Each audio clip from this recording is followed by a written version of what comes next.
I remember sitting in my car in the parking lot of a Chase Bank in Phoenix, Arizona, hands shaking so badly I could barely hold my phone. It was 2:47 p.m. on a Tuesday afternoon in March 2024. I had just transferred $20,000 to someone I'd never met, and I was about to find out that every single dollar was gone forever. My name is Marcus. I'm 34 years old, and 6 months ago, I made a decision that would nearly destroy everything I'd spent a decade building. This isn't a story about being stupid or careless. This is a story about how sophisticated criminals are using our own government agencies, our fear, and our trust against us, and how the system designed to protect us failed at every single turn.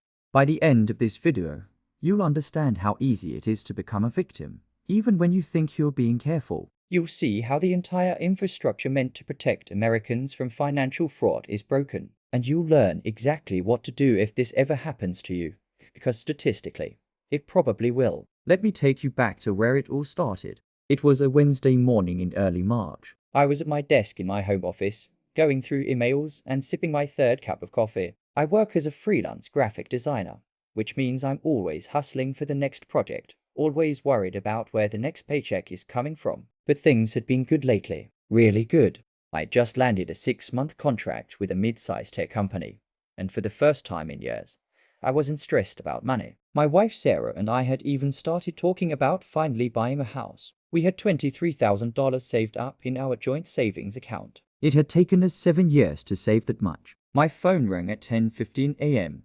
I almost didn't answer because I didn't recognize the number, but something made me pick up. Maybe it was because the caller ID showed it was coming from Washington, D.C. Hello, is this Marcus Thompson? The voice was professional, official sounding. Male, probably in his 40s. Yes, this is Marcus. Mr. Thompson, this is Agent William Patterson with the Social Security Administration's Office of Inspector General. I'm calling because we've detected suspicious activity associated with your Social Security number. Do you have a moment to speak with me about a serious matter? My stomach dropped. I'd heard about Social Security scams, but this felt different. The guy knew my full name. He sounded legitimate. And he wasn't asking for money or information right away. He was asking if I had time to talk. What kind of suspicious activity? I asked. Sir, I'm showing that your Social Security number has been linked to multiple bank accounts in Texas and California that are under federal investigation for money laundering and drug trafficking. We also have evidence that your identity may have been compromised in a data breach. I need to verify some information with you to determine if you're a victim or a person of interest in this investigation. Person of interest. Those words hit me like a punch to the gut. I'd never been in trouble with the law. I'd never even gotten a speeding ticket. The idea that I could be connected to drug trafficking was absurd, but the way he said it made it sound so real, so immediate. There must be some mistake, I said. I've never been to Texas, and I haven't opened any new bank accounts. That's actually consistent with identity theft, Mr. Thompson. But I need to verify your information to move forward with clearing your name. Can you confirm your Social Security number for me? And this is where I made my first mistake. I gave it to him. Looking back now, I can see how insane that was. But in the moment, terrified and confused, it seemed like the only way to prove I wasn't involved in whatever he was talking about. He confirmed the number and told me it matched what they had in their system. Mr. Thompson, I am going to be direct with you because time is critical here. There are arrest warrants being prepared in connection with these accounts. The only way to prevent your assets from being frozen and to avoid arrest is to cooperate fully with this investigation. Do you understand what I'm telling you? Arrest warrants. Frozen assets. My mind was racing. Sarah was 7 months pregnant with our first child. I couldn't go to jail. I couldn't have our savings frozen right when we needed it most. What do I need to do? I asked. First, I need to confirm how much money you currently have in your bank accounts. This is to establish a baseline for the investigation and to ensure that any legitimate funds you have aren't seized along with the laundered money. I told him about our savings account. $23,000. Everything we had. Okay, that's helpful. Now, Mr. Thompson, the next part is going to sound unusual, but it's standard procedure in cases like this. To protect your funds from being frozen during the investigation, you need to move them to a federal safety account. This is a temporary holding account managed by the Treasury Department. Once the investigation is complete and you are cleared, which should take about 48 to 72 hours, The funds will be returned to your account with a full report. A federal safety account. I've never heard of that. Most people haven't because it's only used in fraud investigations. But I can assure you, this is the only way to protect your money. If you don't do this within the next few hours, A federal hold will be placed on all your accounts, and it could take months to resolve. Months where you won't have access to any of your money. Months. We couldn't survive months without our savings. Sarah had just left her job to prepare for the baby. I was our only income. How do I set up this account? I asked. I'm going to transfer you to our financial crimes unit. They'll walk you through the process. But Mr. Thompson, I need to stress something to you. You cannot tell anyone about this investigation. Not your wife, not your bank, not anyone. If word gets out that there's an active investigation, it could compromise everything, and you could be charged with obstruction. Do you understand? I understood. Or at least, I thought I did. He transferred me to another person, a woman who identified herself as Agent Lisa Martinez with the Treasury Department's Financial Crimes Enforcement Network. She had my case number. She knew everything Agent Patterson had just told me. It all felt coordinated, official, real. She walked me through the process. I needed to go to my bank, withdraw $20,000 in cash, then go to a Bitcoin ATM and purchase Bitcoin, which I would then transfer to a specific wallet address. She explained that Bitcoin Was used because it couldn't be traced by the criminals who had stolen my identity. Why can't I just wire the money? I asked. Wire transfers can be intercepted. Bitcoin is the only secure method for federal safety accounts in identity theft cases. I know it sounds unconventional,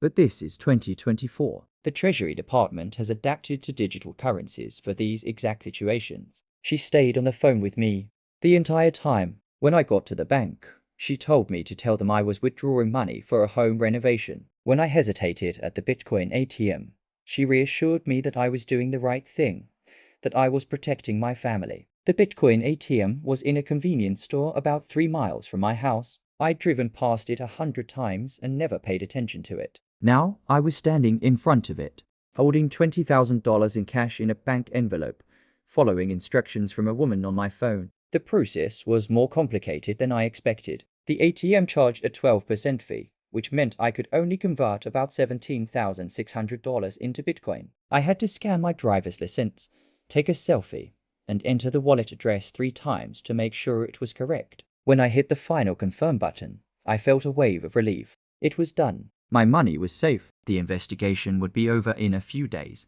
and everything would go back to normal. I sat in my car and waited for Agent Martinez to confirm that the Treasury Department had received the transfer. She told me it could take up to an hour for the blockchain to process the transaction. She gave me a case number and told me someone would call me within 48 hours with an update.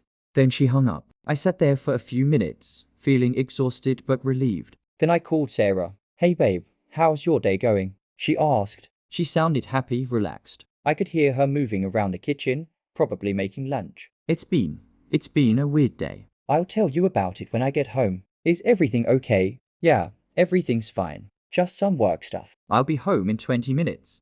I couldn't tell her. "Not yet. Not until the investigation was over." I drove home in silence, my mind replaying every part of the conversation. Something felt off, but I couldn't put my finger on it. Maybe it was the Bitcoin thing. Or maybe it was the fact that they'd asked me to keep it secret from Sarah. When I got home, I went straight to my office and Googled Social Security Administration fraud investigation procedures. The first result was a warning from the actual Social Security Administration's website. The Social Security Administration will never threaten you, demand immediate payment, or ask you to pay with gift cards, cryptocurrency, or wire transfers. If someone claiming to be from SSA does any of these things, it's a scam. My heart stopped. I read the sentence again and again. Cryptocurrency. They specifically mentioned cryptocurrency. I grabbed my phone and called the number that had originally called me. It rang twice and went to a generic voicemail. "The number you have reached is not in service." No. I searched for the Social Security Administration's actual phone number and called it. After navigating through an automated system for 15 minutes, I finally got a real person. "Hi, I need to verify something. I received a call today from someone claiming to be Agent William Patterson with the Office of Inspector General. Can you confirm if that's a real agent?" There was a pause. "Sir, I can tell you right now that the Social Security Administration does not make unsolicited calls like that. If someone called you claiming to be an agent and asked for money or personal information, that was a scam. Did you provide any information? The room started spinning. I felt like I was going to throw up. I transferred money, I said quietly. I sent them $20,000 in Bitcoin. The woman on the phone was silent for a moment. When she spoke again, her voice was gentler, more sympathetic. Sir, I'm very sorry, but you've been the victim of a scam. The Social Security Administration will never ask you to pay money via Bitcoin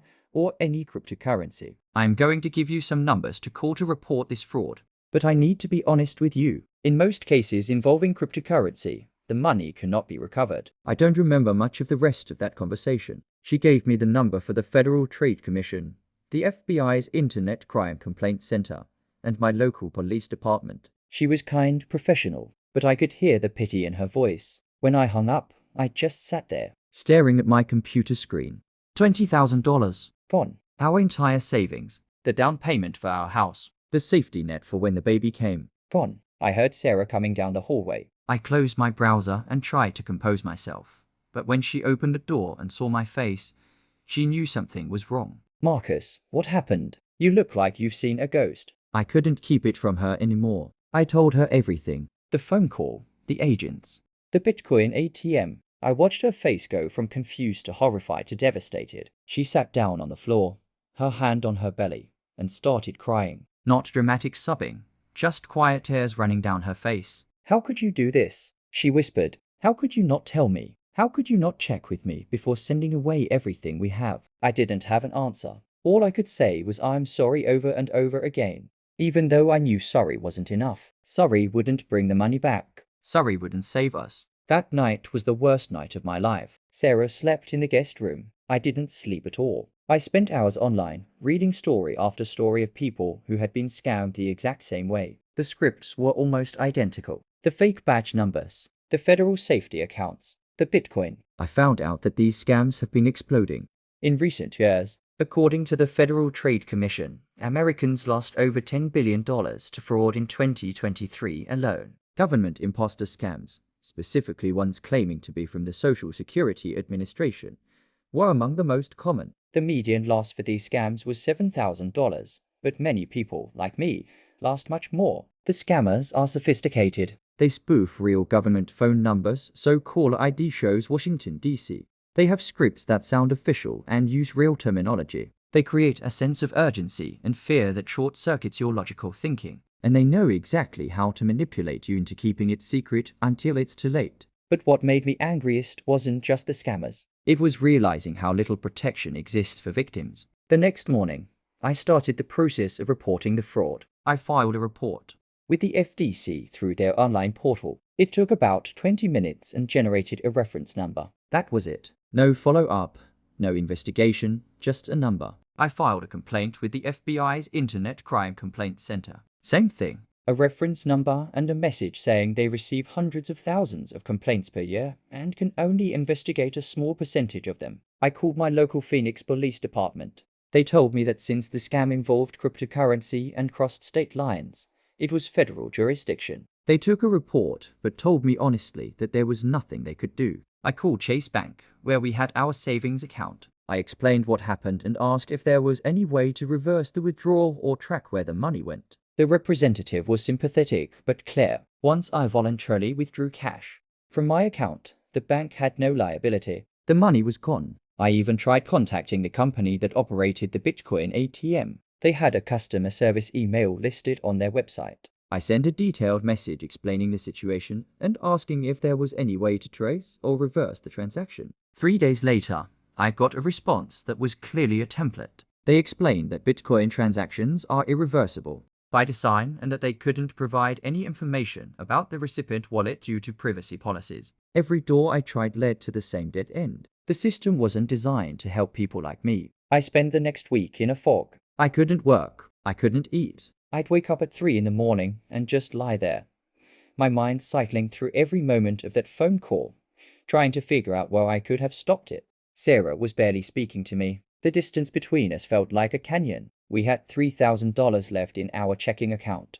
That was it. That was all we had to cover: rent, utilities, food, medical bills, and everything else until I could land more freelance work. And the baby was coming in less than 2 months. I started applying for every gig I could find, taking jobs that paid half my usual rate just to bring in something. I set up payment plans for bills I couldn't pay in full. I called our landlord and explained the situation, asking if we could defer 1 month's rent and add it to the next. Fortunately, he agreed, but made it clear that he couldn't do it again. Sarah eventually started talking to me again, but things were different. There was a wariness in her eyes that hadn't been there before, a loss of trust that I didn't know how to rebuild. She'd always seen me as someone who made smart decisions, who protected our family. Now I was the person who had given away our entire future to a stranger on the phone. I joined online support groups for scam victims. I found hundreds of stories almost identical to mine. Teachers, nurses, small business owners, retirees. People from every background, every education level, every income bracket. The scammers don't discriminate. They cast a wide net and catch whoever they can. What struck me most was the shame. Almost everyone talked about feeling stupid, embarrassed, too ashamed to tell friends or family what had happened. Many people had strained or broken relationships because of the financial and emotional fallout. Some had lost their homes. Some had declared bankruptcy, and almost none of them got their money back. There are lawyers who specialize in cryptocurrency fraud recovery. The crypto recovery success rate is estimated to be less than 5%. The scammers use sophisticated techniques to launder the Bitcoin through multiple wallets across multiple countries, making it virtually impossible to trace. I learned that the actual criminals behind these scams are often part of organized networks operating out of countries with limited extradition agreements with the United States. India, Jamaica, and parts of West Africa are common locations. They run these operations like businesses, with call centers, scripts, and quotas. Some of them make millions of dollars per year. Meanwhile, in the United States, there's no coordinated federal response. The FDC collects data, but doesn't investigate individual cases. The FBI focuses on large-scale operations, but doesn't have the resources to pursue every scam. Local police have no jurisdiction. Banks and cryptocurrency companies have no liability. Victims are left to navigate a bureaucratic maze that leads nowhere. 6 weeks after the scam, Sarah went into labor early. Our son, Jordan, was born on a Thursday afternoon in April. He was healthy,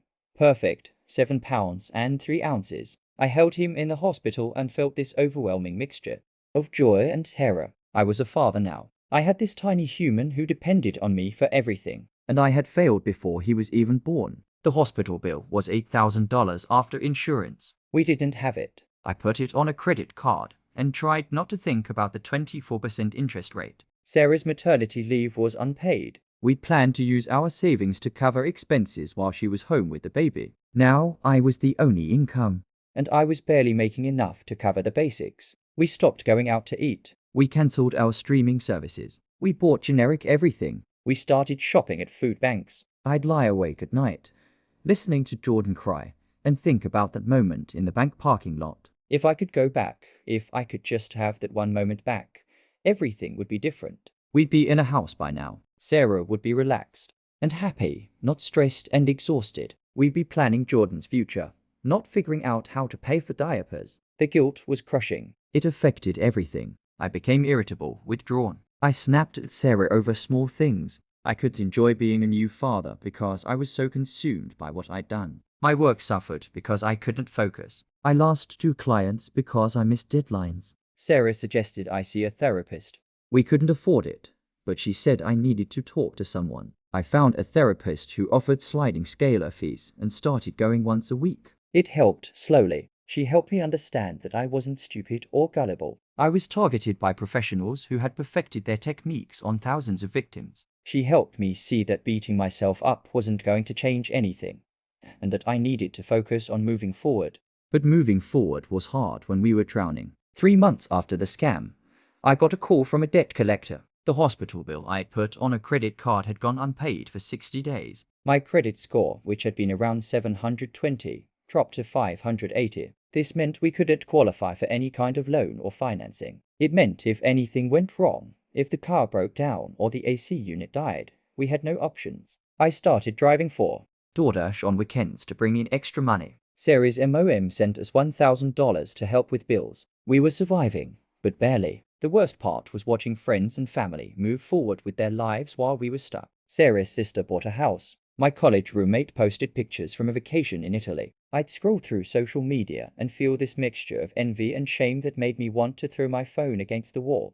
I thought about posting our story online, starting a GoFundMe or something, but the shame held me back. I didn't want people to know how badly I'd messed up. I didn't want the pity or the judgment. But then I realized that silence was part of the problem. The scammers count on victims being too embarrassed to talk about what happened. That's how they keep operating. That's how they keep finding new targets. So I started talking. I told friends what had happened. I posted about it on social media. I wanted to warn people, to make sure no one else fell for the same scam. The responses surprised me. Several people reached out privately to tell me they'd almost fallen for similar scams. Some had lost money to different types of fraud. One friend's elderly mother had been scammed out of $15,000 with a tech support scheme. Another colleague had lost $8,000 to a fake employment scam. Fraud is an epidemic, but we don't talk about it like one. We treat it as individual failures rather than a systemic problem. We blame victims for being careless instead of demanding better protections and enforcement.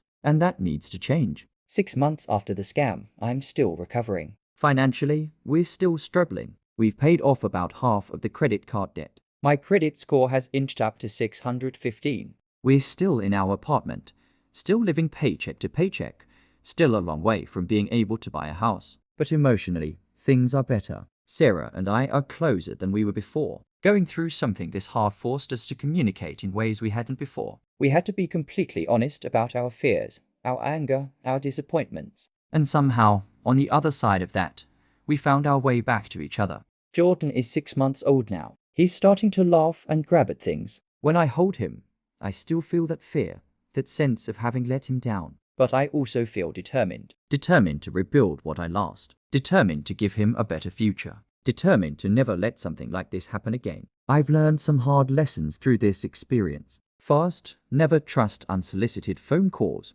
even if they seem legitimate. Government agencies will never call you out of the blue and demand immediate payment. If someone claims to be from the Social Security Administration, the IRS, or any other agency, hang up and call the official number yourself. Second, never pay anyone with cryptocurrency, gift cards, or wire transfers unless you're absolutely certain you know who you're dealing with. These are the preferred payment methods of scammers because they're virtually impossible to reverse or trace. Third, never keep financial emergencies secret from your partner or family. The scammers tell you to stay silent because isolation makes you vulnerable. If I had told Sarah right away, she would have stopped me. Talk to someone you trust before making any major financial decision, especially under pressure. Fourth, if you are scammed, report it everywhere you can. File reports with the FDC, the FBI, local police, and your bank. Even if they can't recover your money, the data helps identify patterns and can lead to shutdowns of scam operations. And talk about it publicly. Warn others. Break the cycle of shame and silence. But beyond individual actions, we need systemic change. We need better coordination between federal agencies. We need banks and cryptocurrency companies to take more responsibility for preventing fraud. We need harsher penalties for scammers and better international cooperation to prosecute them. We need education campaigns that teach people how to recognize scams before they fall victim. Most importantly, we need to stop treating fraud victims like they deserve what happened to them. Nobody deserves to be scammed. These are crimes, and the criminals are sophisticated professionals. Victim blaming only helps the scammers by keeping people silent. I am sharing my story because I don't want anyone else to go through what I went through. I don't want anyone else to feel the panic I felt in that bank parking lot, the devastation when I realized the truth, the months of financial and emotional struggle that followed. If you take anything away from this video, let it be this: it can happen to anyone. I'm college educated. I'm tech savvy. I'd heard about these scams before, and I still fell for it because they caught me in a moment of fear and vulnerability. Be skeptical, be cautious, and if something feels wrong, trust your gut and hang up the phone. Take the time to verify. Call the official numbers. Talk to someone you trust. $20,000 is a lot of money. For my family, it was everything, but it's replaceable. What I almost lost, and what I'm grateful I didn't, was my marriage and my relationship with my son. Money can be earned back. Trust takes much longer to rebuild. We're going to be okay. It's going to take time, maybe years, but we'll get back to where we were. We'll save up again. We'll buy that house eventually. And we'll do it with the knowledge that we survived something really hard and came out stronger on the other side. If you've been scammed, or if you know someone who has, please share this video. Let's break the silence. Let's protect each other. And let's demand better from the systems that are supposed to protect us. Thank you for watching. And please, be careful out there.